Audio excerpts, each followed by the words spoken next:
बड़ा हॉल बनाना चाहिए। कि जिस तरह से मधुबन के आंगन में क्लास क्यों होता था, वो स्मृतियां आ रही थी कि जब भी शिविर होती थी तो शिविर मेडिटेशन हॉल में चलती थी। उस समय ओम शांति भवन नहीं बना था, तो शिविर अगर मेडिटेशन हॉल में चलेगी तो अपने भाई बहनों का क्लास कहाँ होगा, तो इसीलिए आंगन में बैठते थे।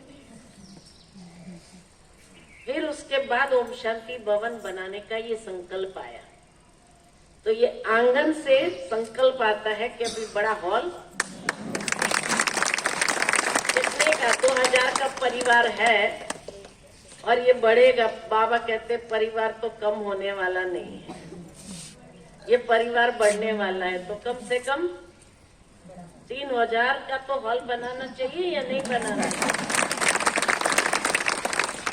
क्योंकि जिस तरह से बाबा का कार्य चलता है, जैसे जैसे ब्राह्मणों को,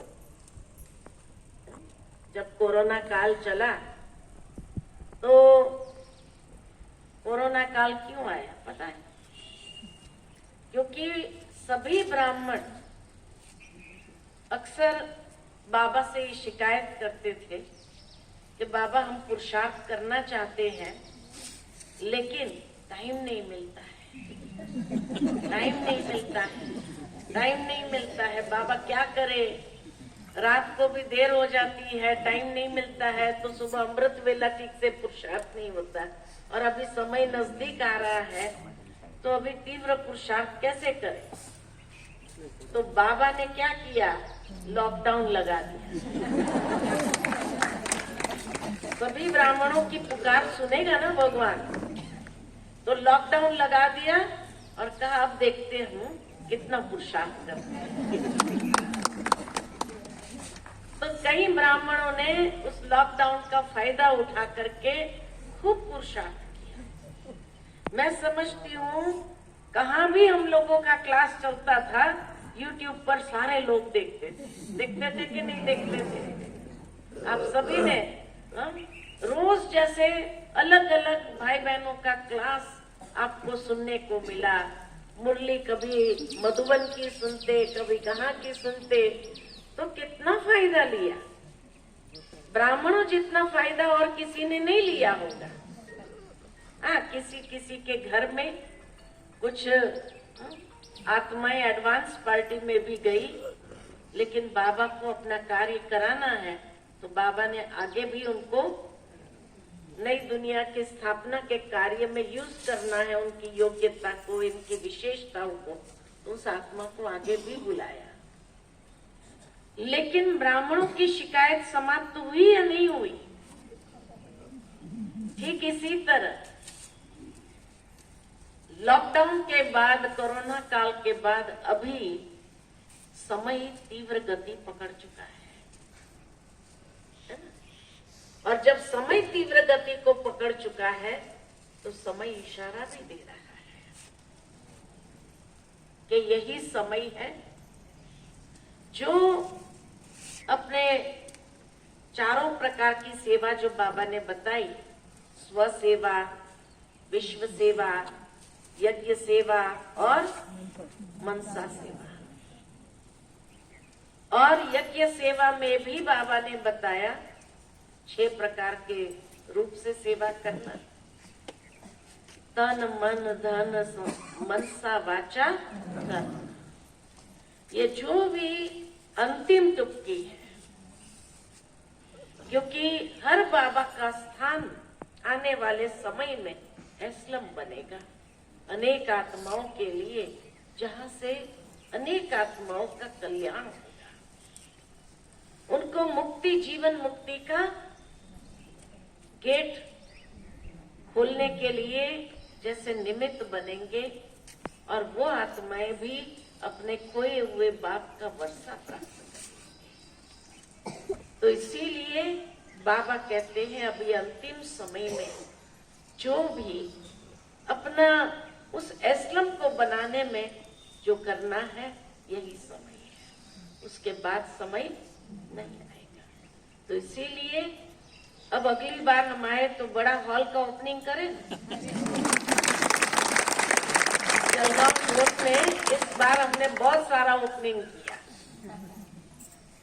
है ना। एरंडोल का ओपनिंग हुआ, फिर चोपड़ा के अंदर कुटिया का ओपनिंग हुआ, उसके बाद कानड़ा सेंटर का भी हुआ, पिंपरी का भी हुआ, वहाँ फाउंडेशन स्टोन डाला है। तो इसी तरह अब अगली बार जब राउंड लगेगा तो अमलनेर में क्या करेंगे, हॉल का ओपनिंग करेंगे। हाँ जी, तो इसीलिए जो है सभी बाबा के बच्चों को सुख मिले अंतिम समय में, इसी ख्याल से हमें बहुत सुंदर बाबा का ऐसा हॉल बनाओ जो क्या करे, सभी पहुंच जाए बाबा के घर में। तो बाबा का आज का जो मधुर महावाक्य याद आता है कि बाबा ने कहा, बाबा किन बच्चों की रक्षा करता है, जो श्रीमत पर चलने वाले हैं, अपने कर्म को सुधारने वाले हैं और सच्चाई सफाई से जो बाबा के साथ रहते हैं, चलते हैं। बाबा उन बच्चों की रक्षा करने की जिम्मेवारी लेते हैं। साथ ही बाबा ने वरदान में भी हम बच्चों को कहा, क्या कहा, हाँ? वरदान में बाबा ने कहा, वरदानी मूर्त बनना।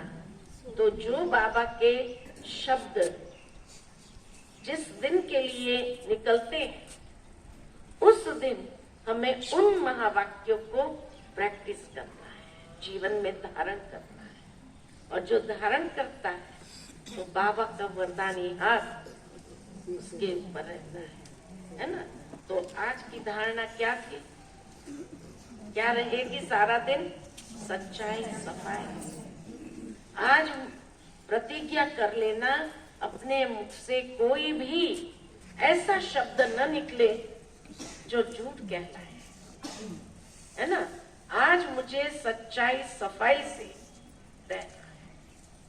सच्चाई सफाई से रहेंगे ना, सच्चाई सफाई। पहले क्या ले आएंगे, सच्चाई को या सफाई को? सच्चाई को, सफाई को।